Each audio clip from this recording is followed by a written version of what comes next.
চলো গো স্বামী যান ওই ফলটা আমরা খেয়ে ফেলি। ভাই গো, দুইজনের মধ্যে সুন্দরী রমণী বিবি সাহেব আর মহব্বতের কথা ফেলতে পারল না। সেই ফলটা দুইজন মিলে পেড়ে খেয়ে ফেললো, চক্ষুনি খেয়ে ফেললো। সঙ্গে সঙ্গে জান্নাতি লেবাস সমস্ত খুলে গেল। এবং শুধু এখান পর্যন্ত নয়, আমার আল্লাহ তার ফারিস্তা দিয়ে হযরতে আদম এবং হযরতে হাওয়াকে জান্নাত থেকে বার করে তার জমিনে নিক্ষেপ করে দিলেন। লম্বা ঘটনা ভাই গো, আল্লাহর জমিনে প্রথম মানব হযরতে হাওয়া, আল্লাহর জমিনে প্রথম মানব হযরতে আদম। প্রথম স্বামী স্ত্রী তারা দুইজন, প্রথম মহব্বতের মিলন তাদের দুইজন, প্রথম ভালোবাসা মহব্বত, অন্তর অঙ্গ মহব্বত প্রথম। ভাইজান, সেই মহব্বত কি ভালোবাসা রে!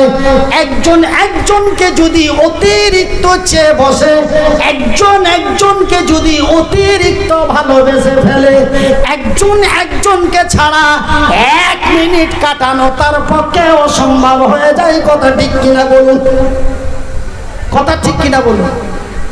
তবে হযরতে আদম এবং হযরতে হাওয়ার মধ্যে আমার আল্লাহ এত মহব্বত, এত ভালোবাসা। লাইলা মাজনু তো এটা অভিনয়, লাইলা মাজনু তো এটা অভিনয়, অভিনয় করে দেখাচ্ছে। কিন্তু প্রকৃত ভালোবাসা হযরতে আদম এবং হাওয়া আলাইহিস সালাম। আল্লাহ কত বড় তাদের শাস্তি দিলেন জানেন? তাদেরকে দুইজনকে দুই জায়গাতে ফেললেন। খুঁজতে খুঁজতে এক যুগ কেটে গেল। অনেক লম্বা ঘটনা। তবে ভাইজান, আমি আপনাদের অন্য কোনো কথা না বলতেছি। আমার বলার উদ্দেশ্য হলো দুইটা রাস্তা, একটা হলো সৎ পথ, একটি হলো অসৎ পথ। একটা হলো জাহান্নাম, একটা হলো জান্নাত। ভাইজান, তবে আমি মনিরউদ্দিন আপনাদের ভাই হিসাবে বলেছি, তুমি বাঁচো এবং তোমার ভাই বন্ধুদের বাঁচাও। কোথা থেকে বাঁচাও? নারা ওই কঠিনময় জাহান্নামের আগুন থেকে। ভাই গো, ওই জাহান্নামের আগুন এমনই কি খতরনাকময় আগুন, সেই আযাব এমনই কি খতরনাকময় আযাব। ভাইজান, আমার রাসূল দয়ার হাবিব হযরতে আদম থেকে নিয়ে হযরতে নবী মুহাম্মদুর রাসূলুল্লাহ বলুন সাল্লাল্লাহু আলাইহি ওয়াসাল্লাম, এই 1,24,000 নবীর মধ্যে আমার আল্লাহ শুধুমাত্র একমাত্র আমার নবীকে জান্নাত এবং জাহান্নাম দেখিয়েছে। শুধু তাই নয়, আমরা কত বড় সৌভাগ্যবান গো! আমরা যেই নবীর উম্মত, সেই নবীকে আমার আল্লাহ তার জান্নাত এবং জাহান্নাম সচক্ষে দেখিয়েছেন। আমরা কত বড় সৌভাগ্যবান! সেদিন কাল কিয়ামতের কঠিনময় হাসরের ময়দানে হযরতে আদম থেকে নিয়ে হযরতে ঈসা আলাইহিস সালাতু সালাম থেকে নিয়ে পীর পয়গম্বর ওলি আউলিয়া, সেই দিন কোন গাজী ফাজি মনিরউদ্দিন, সলিমউদ্দিন, কাসিরউদ্দিন সেই দিন আমার আল্লাহর দরবারে সুপারিশ করতে পারবেন না। পারবেন শুধুমাত্র একমাত্র আমার দয়ার হাবিব। জোরে বলুন, আরো জোরে। আমরা সেই নবীর উম্মত। একটু লজ্জা করুন শোনা, আজকে আমাদের দ্বারা কেন অন্যায় হয়? আমরা সেই নবীর উম্মত, যেই নবী কাল কিয়ামতের দিন কঠিনময় হাসরের ময়দানে আমাদের জন্য সুপারিশ করবেন, অন্য কোন নবী পারবেন না। ওই ঘটনা বলতে গেলে আবার এক্সট্রা আলাদা টাইম লাগবে। সেই দিন কাল কিয়ামতের কঠিনময় হাসরের ময়দানে পীরের কাছে যাবে, ওলির কাছে যাবে, আউলিয়ার কাছে যাবে, গাজী বাবা, হাজী বাবা, মুনির বাবা, হুজুরুল বাবা, হুজুর বাবা, প্রধানমন্ত্রী, রাষ্ট্রপতি, রাজ্য সরকার, ধন ফেলেন, মা বাবা, চাচা, বউ, বেটা, প্রত্যেকের কাছে যাবে, আদামের কাছে যাবে, ইব্রাহিমের কাছে যাবে, ঈশার কাছে যাবে, কোনো ঠাঁই পাবে না। ঠাঁই যদি পাও রে, সেই দিন আমার দয়ার হাবিবের কাছে। জোরে লা ইলাহা ইল্লাল্লাহ, লা ইলাহা ইল্লাল্লাহ, লা ইলাহা ইল্লাল্লাহ মুহাম্মাদুর রাসূল। জাগি জাগি জাগি রে মুসলমান, জাগি জাগি জাগি রে মুসলমান, চৌদিকে ফিরিয়ে দেখ তুই তৌহিদি ফরমান। নারে তাকবীর, নারায়ে তাকবীর, নারায়ে তাকবীর। আমার ভাইয়ের, আমার বন্ধুরা, আমার আব্বা জানেরা, এই জন্য আমি নবীর ওয়ারিস হয়ে, আমি আপনাদের ভাই হয়ে আপনাদের বিনীত অনুরোধ করে বলি, জাহান্নাম এত এক খতরনাকময় জায়গা। আমার রাসূল দয়ার হাবিব জিবরাইলের সাথে যে জাহান্নাম দেখে আসলেন, বাজানেরা লম্বা ঘটনা আব্বাজান, লম্বা ঘটনা। আমি শর্ট করে বলে দিই, আমার আল্লাহর অর্ডার মোতাবিক আমার দয়ার হাবিব নবী মুহাম্মদুর রাসূলুল্লাহ সাল্লাল্লাহু আলাইহি ওয়াসাল্লাম, আল্লাহর নবী, দয়ার নবী, বিশ্বের নবীর কাছে চলে গেলেন। নবীকে সঙ্গী সাথী করে সার্বভৌমত্ব ভ্রমণ করালেন। আল্লাহর আরশে আজিম থেকে নিয়ে সমস্ত কিছু, চন্দ্র সূর্য নক্ষত্র উপগ্রহ মঙ্গল গ্রহ সমস্ত কিছু ভ্রমণ করার পরে এইবার আমার আল্লাহর ফেরেশতা জিবরাইল আমার নবীকে নিয়ে চলে গেলেন জাহান্নাম দেখাতে। যখন জাহান্নাম দেখাতে নিয়ে যাচ্ছে, ভাই গো, জাহান্নাম যখন দেখাতে নিয়ে যায়, জাহান্নামের কাছাকাছি যখন গিয়েছে, জাহান্নামের ভিতর থেকে বিকট আওয়াজ পাওয়া যাচ্ছে। আমার দয়ার হাবিব থমকে দাঁড়িয়ে গেলেন, দাঁড়িয়ে বলেন, জিবরাইল রে, এটা তো জাহান্নামের আওয়াজ নয়, এটা তো মনে হয় জাহান্নামীদের আওয়াজ। জাহান্নামীদের এমনই কি শাস্তি দেওয়া হচ্ছে, তারা বিকট ভাবে চিৎকার করছে। আল্লাহর রাসূলের কানে গেল, নবী থমকে দাঁড়িয়ে গেলেন, জিবরাইলকে বলেন, জিবরাইল, এ তো জাহান্নামের আওয়াজ নয়, এ তো জাহান্নামীদের আওয়াজ।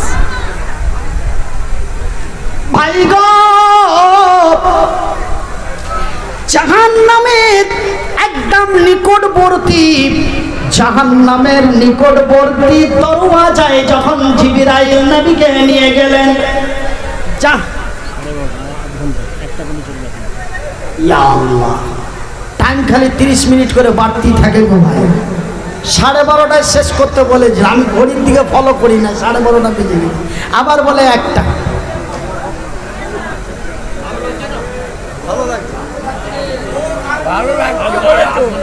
বাজান বসা ইঞ্জিন, বুঝতে পারছেন, এখন ইঞ্জিন রানিং হবে। এই অক্টোবর মাসের 15 তারিখ থেকে রানিং আছে। এই যে আপনার আষাঢ়, শ্রাবণ, ভাদ্র, এই 3-3.5 মাস ইঞ্জিন বসা। বসা ইঞ্জিন যদি বেশি পিক আপ দেওয়া যায়, হতো এক্সেলেটার ডিস্টার্ব হতে পারে। বাজান দোয়া দেবেন তো, দোয়া দেবেন তো ইনশাআল্লাহ। শুধু আমাকে নয়, আমি মরে যাব, আমার সন্তান, আমার ছেলেকে যেন আপনাদের কাছে পৌঁছে দেয়। আমার ছেলে এখন মাদ্রাসায় লেখাপড়া করছে, কোরআনের হাফেজ হচ্ছে, সে যেন আমার চাইতে দ্রুত গতিতে আপনাদের আল্লাহ তার রাসূলের কথা বুঝাতে পারেন। একবার জোরে বলি আমিন।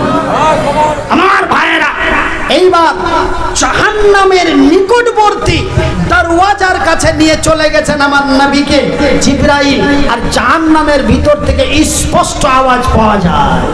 কি বিকট আওয়াজ! কি আওয়াজ? আপনাদের দিকে যে মহিলাদের বাচ্চা হয়, এটা আপনারা কি কি কি কি ব্যথা বলেন? কি ব্যথা বলেন?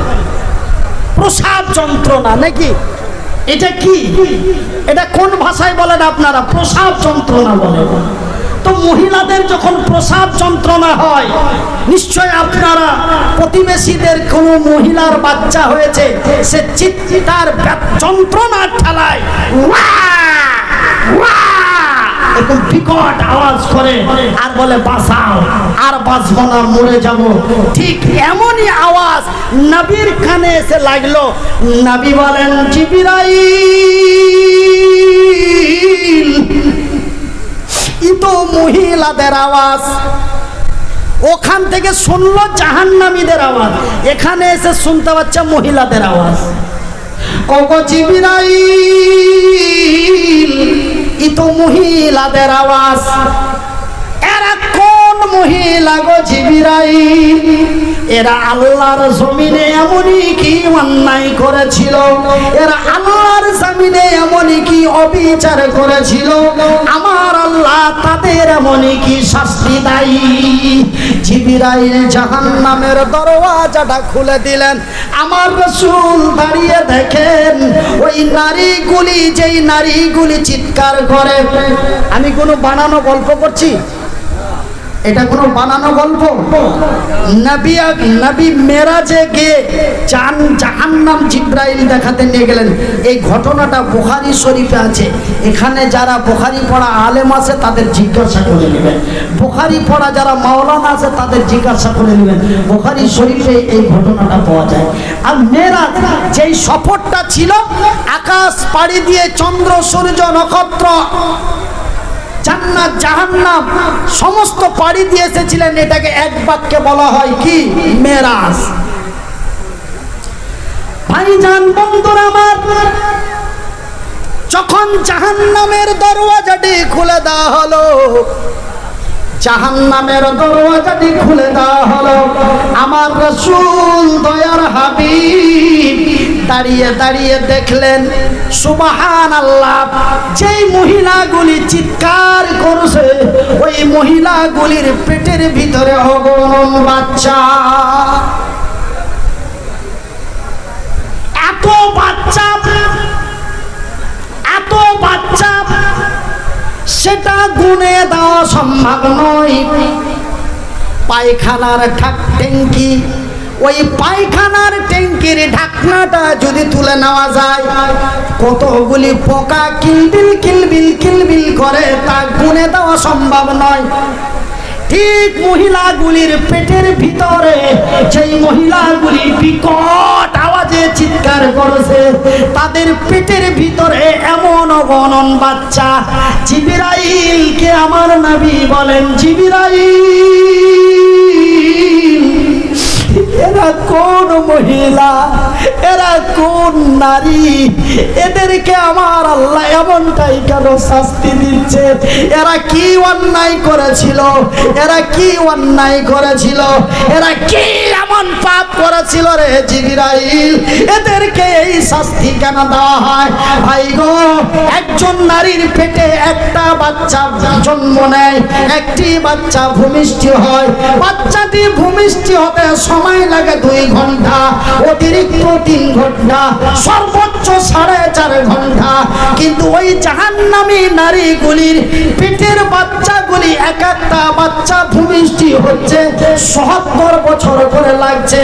শুধু তাই নয় বন্ধুরে, যেই যন্ত্রণা বর্তমান যন্ত্রণার চাইতে 70 গুণ দ্রুত গতিতে যন্ত্রণা, আমার রাসূল দয়ার হাবিব সহ্য করতে পারলেন না। জিবরাইলকে প্রশ্ন করে ফেললেন, ওগো জিবরাইল, এরা এমনই কি অন্যায় করেছিল? এরা এমনই কি অবিচার করেছিল? এরা এমনই কি পাপ করেছিল? এরা কোন মহিলা, এরা কোন নারী? জিবরাইল বলেন, নবী গো, এই নারীগুলি হলো ওরা যারা রূপ চর্চা করে, রঙ্গ কইরা অর্ধ উলঙ্গ হয়ে রাস্তা পথে ঘাটে বাজারে অফিসে আদালতে কলেজ কলেজ ইউনিভার্সিটি বিশ্ববিদ্যালয় তারা যেখানে গিয়েছে এমনই বেহায়া বেপরদা লজ্জা হয়ে অর্ধ উলঙ্গ হয়ে চলেছে। হাজারো পুরুষ তাদের দিকে দৃষ্টিপাত করেছে। ওই যে আপনার মেয়েটা, ওই যে আপনার মেয়েটা, বয়স যখন তার 12 হয়ে গেল, ওই যে আপনার বোনটা বয়স যখন তার 12 হয়ে গেল, ওই যে আপনার মেয়েটা বয়স যখন তার 12 হয়ে গেল, 12 বছর থেকে নিয়ে 32 বছর বয়স পর্যন্ত, মানে 20 বছর বয়স পর 20 বছর ধরে ওই যে আমার মেয়েটা, ওই যে আপনার মেয়েটা, ওই যে আপনার বোন, আমার বোন, এখানে ওখানে যেখানে সেখানে স্কুল কলেজ ইউনিভার্সিটি রঙ্গ কইরা আলতা দিয়ে লিপস্টিক দিয়ে বেহায়া বেপরদা হয়ে এমনি করে ওর দৌলঙ্গ হয়ে রাস্তায় চলেছে। আর ওই যে মেয়েটার দিকে, আমার বোনের দিকে, ওই মেয়েটার দিকে হাজারো পুরুষ তার দৃষ্টিপাত করেছে। বাপের বয়স থেকে নিয়ে দাদুর বয়স পর্যন্ত, ভাইয়ের বয়স থেকে নিয়ে ছেলের বয়স পর্যন্ত, সুদখোর মদখোর জেনাখোর ব্যভিচারী অত্যাচারী ধর্ষণকারী হিন্দু জৈন বৈধ খ্রিস্টান ইহুদি নাসারা দাইবান্দি বেরেলি হানাফি কাদিয়ানি মালিকি হাম্বলি শিয়া সুন্নি খান পাঠান সমস্ত জাতি ধর্ম হাজারো লক্ষ কোটি মানুষ তার দিকে দৃষ্টিপাত করেছে। দয়ার রাসূলের সামনে জিবরাইল বলেন, নবী গো, যতগুলি পুরুষ তার দিকে দৃষ্টিপাত করেছে প্রত্যেকটি দৃষ্টিতে একটা করে বাচ্চা দেওয়া হয়েছে। নাউজুবিল্লাহ বলুন, আস্তাগফিরুল্লাহ বলুন।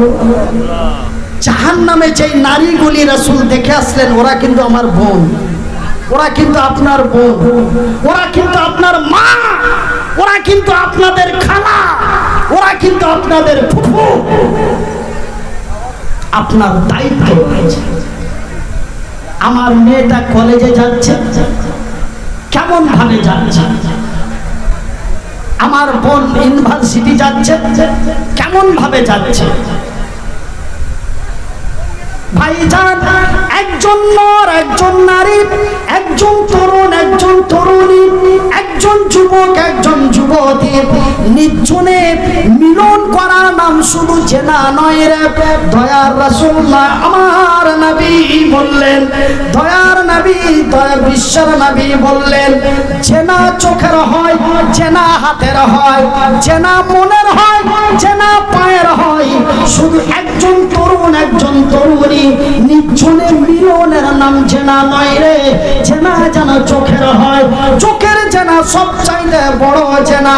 ভাইজান, বন্ধু আমার, ওই যে আমার মেয়েটার দিকে দৃষ্টিপাত করেছে যতজন 20 বছরে আমার মেয়েটার দিকে কতজন দৃষ্টিপাত করেছে সেটা যেমন বলে দেওয়া আমার পক্ষে সম্ভব নয়। আল্লাহর রাসূল দয়ার হাবিব জাহান্নামের ভিতরে, ওই জাহান্নামী নারীগুলির পেটের ভিতরে এতগুলি বাচ্চা দেখলেন, তা গুণে দেওয়া সম্ভব নয়। ভাই গো, এই হলো জাহান্নাম, এই হলো জাহান্নামের শাস্তি। ভাইজান, আরো কত কথা বলবো।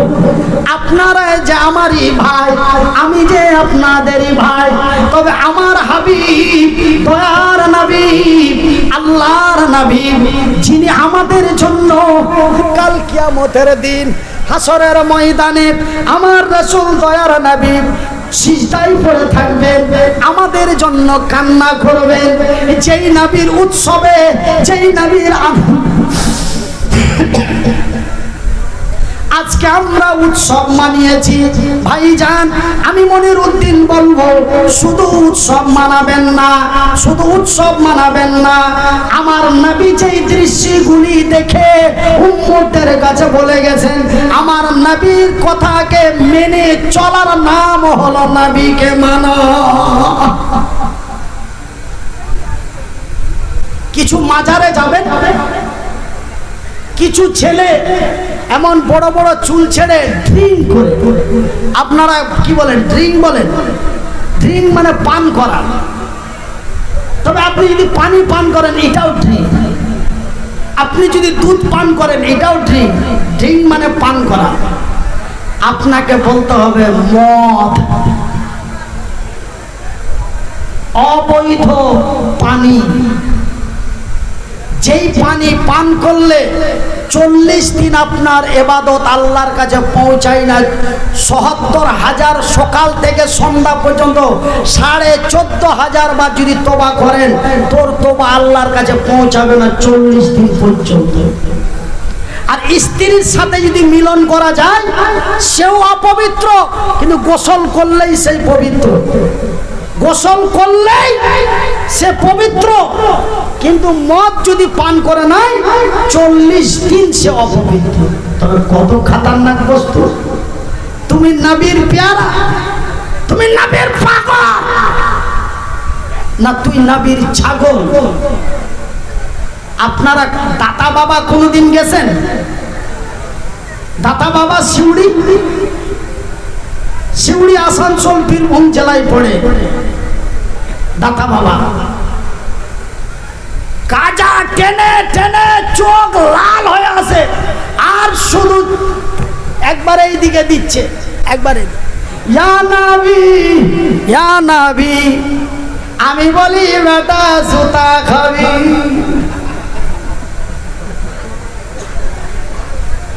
তুই নবীর পাগল নয়স রে, তুই নবীর দুশ্মন। তুই নবীর পাগল নস রে, তুই হলি নবীর দুশ্মন। কেন তোর মুখ দিয়ে দুর্গন্ধ বের হয়? তুই মাল খেয়ে আসিস, তুই গাঁজা খেয়ে আসিস, তুই চারাস খেয়ে আসিস। যেইটা নবী আমার রাসূল বলেছেন কুল্লু মুস্কুন হারাম, তুই হারাম বস্তু পান করে তোর মুখের ভিতর দিয়ে অবৈধ গন্ধ বের হচ্ছে, আর তুই নবী নবী বলে বুকে থাবা দিচ্ছিস। তুই নবীর পাগল নইস রে, তুই নবীর আশিক নস রে। তুই জানো নবী 1 নম্বর আল্লাহর জমিনে বড় শত্রু। খুব রাগ হচ্ছে নাকি? কথা চেঞ্জ করে দেবো, কথা চেঞ্জ করে দেবো। রাগ হচ্ছে, মেজাজ খারাপ।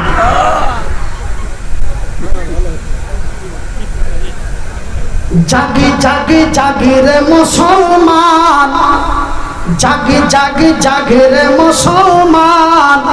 চৌদিকে ফিরিয়ে দেখ তুই তৌহিদি ফরমান। আমার ভাইরা, আমার বন্ধুরা, আমার আব্বা জানেরা, শুনে জানা রাতের বেলা আমি মনিরউদ্দিন বলি বন্ধু, অন্যায়ের মুখে ঝাঁটা মেরে, বাতিলের মুখে লাথি মেরে সত্যের পতাকা হাতে নিন। কল্যাণ আমাদেরই হবে, বিজয় আমরাই করব। কল্যাণ আমাদেরই হবে, বিজয় আমরাই করব। আমি মনিরউদ্দিন আমার পকেটের কলম দিয়ে গভীর রাত্রে লিখিত চ্যালেঞ্জ দিয়ে বলে যায়, আপনারা এই জিনিসটি থেকে যদি বঞ্চিত হয়ে যান, আমার আল্লাহর জান্নাত আপনার জন্য খোলা।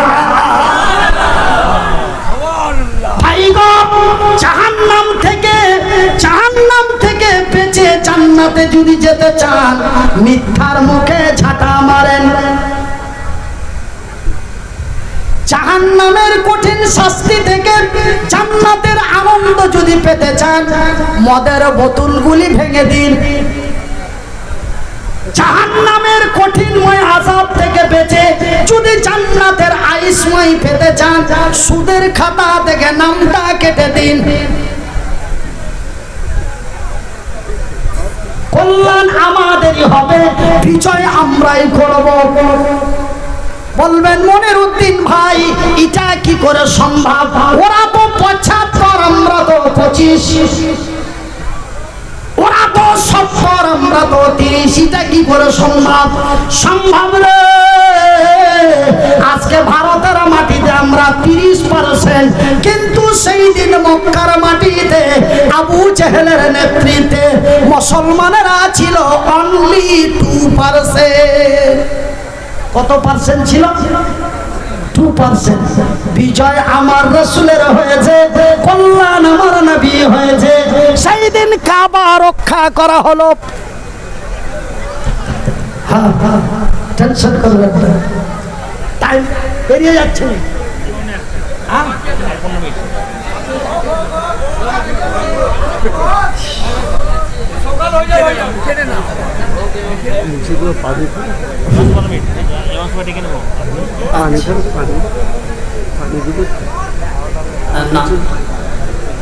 চা চা 1 কাপ ঠান্ডা হবে তখন ঢেলে রাখে। আমার ভাইয়ের, আমার বন্ধুরা, আমার আব্বা জানেরা, শুনে যান রাতের বেলা সেই দিন কাবা রক্ষা হলো। আজকে ভারতের বাবরি কেন ভাঙা হলো? ওরাও তো ছিল মুসলমান, আমরাও তো হলাম মুসলমান। ওরাও তো ছিল সংখ্যালঘু, আমরাও তো হলাম সংখ্যালঘু। ওদেরও নাম ছিল আব্দুল্লাহ, আমাদেরও নাম হলো আব্দুল্লাহ। ওরাও গরুর মাংস খেত, আমরাও গরুর মাংস খাই। ওরা কেন বিজয় হলো, এরা কেন পেদানি খেলো? ওরা কেন বিজয় হলো, এরা কেন লাঞ্ছিত হলো? ওরা কেন বিজয় হলো, এরা কেন বঞ্চিত হলো? ওরা কেন বিজয় হলো, এরা কেন লাঞ্ছিত হলো? ওরাও তো ছিল মুসলমান, এরাও তো মুসলমান। ওরাও ছিল সংখ্যালঘু, এরাও হলো সংখ্যালঘু। ওদেরও নাম ছিল আব্দুর রহিম, এদেরও